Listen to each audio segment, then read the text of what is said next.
गुजरात शहर में एक लड़का रहता था जिसका नाम रोहन था, जो 35 साल का था।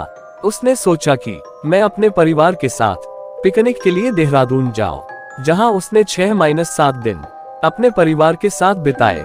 जब वह अपने घर गुजरात आने लगा तो उसका पूरा परिवार गाड़ी में बैठ चुका था और रास्ते में आते आते रात के 2 बज चुके थे और वह देहरादून के पहाड़ों से गुजर रहा था।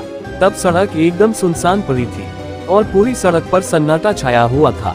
अचानक रोहन की गाड़ी के आगे एक औरत दिखाई दी, जिसके काले घने लंबे बाल और सफेद रंग की साड़ी पहनी हुई थी और वह दूर से ही हाथ हिलाकर गाड़ी को रुकने का इशारा कर रही थी।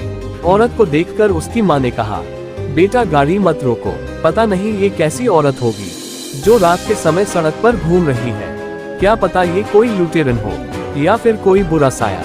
तब तक गाड़ी उस औरत के पास में पहुंच गई और जोर जोर से गाड़ी का दरवाजा पीटने लगी। उसको देखकर ऐसा लग रहा था कि मानो वह बहुत मुसीबत में फंसी हो।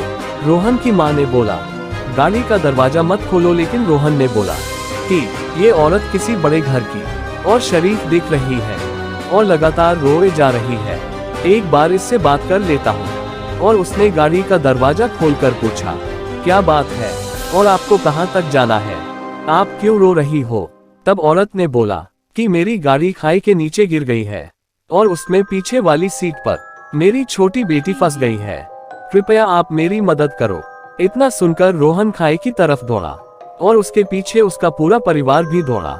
रोहन सड़क के नीचे खाई में उतरा और गाड़ी का दरवाजा पीटने लगा, लेकिन दरवाजा नहीं खुल रहा था। उसने किसी तरह की ईंट से पीटकर गाड़ी का कांच तोड़ दिया और लड़की को उतार लिया। वह लड़की लगातार रोए जा रही थी।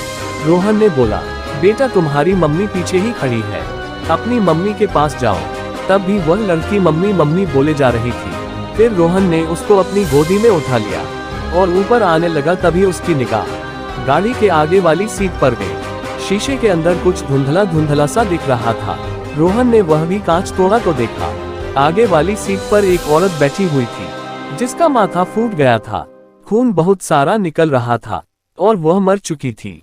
तब उसने पीछे मुड़कर देखा कि वह औरत वही है। तब तो रोहन के होश उड़ गए और तभी उसका परिवार इकट्ठा होकर रोहन के पास आ गया। ये भयानक दृश्य सब ने देखा। जो औरत मर चुकी थी उसी ने हमसे मदद लेकर अपनी बच्ची को बचाया रात में। उन्हें उसके बाद वहाँ कोई नहीं दिखा। उन्होंने आवाज भी लगाई तो भी वह औरत दोबारा नहीं आई और वह सब बच्ची को लेकर अपने घर आ गए। अभी तक वह लड़की उन लोगों के साथ उनके घर में रहती है। उसकी माँ ना तो उन्हें कहीं दिखाई दी और ना ही कभी परेशान किया। आगे भी इस प्रकार की कहानी सुनने के लिए हमारी चैनल को सब्सक्राइब करें।